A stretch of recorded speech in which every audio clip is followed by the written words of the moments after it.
ইরানকে বিপদে ফেলতে একের পর এক ফাঁদ তৈরি করার চেষ্টা করছে পশ্চিমারা।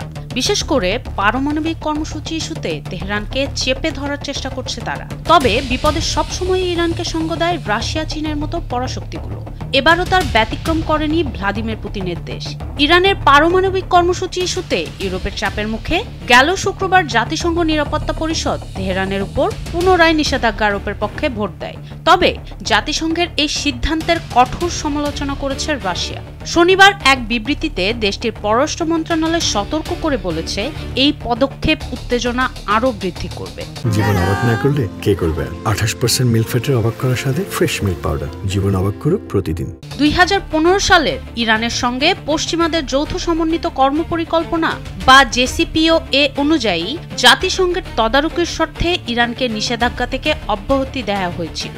কিন্তু যুক্তরাজ্য, ফ্রান্স ও জার্মানি নতুন করে অভিযোগ করেছে ইরান তার অঙ্গীকার ভঙ্গ করেছে। এ বিষয়ে রুশ পররাষ্ট্র মন্ত্রণালয় বলছে, তারা বহুবার জেসিপিওএতে অংশ নেয়া ইউরোপীয় দেশগুলোর কর্মকাণ্ডকে উস্কানিমূলক ও অবৈধ বলে সতর্ক করেছে।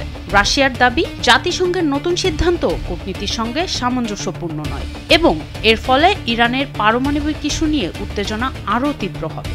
এ অবস্থায় ইরান হুমকি দিয়েছে, জাতিসংঘের নিষেধাজ্ঞা পুনর্বহাল হলে তারা আন্তর্জাতিক আণবিক শক্তি সংস্থা বা IAEA এর সঙ্গে নিজেদের সহযোগিতা স্থগিত করবে।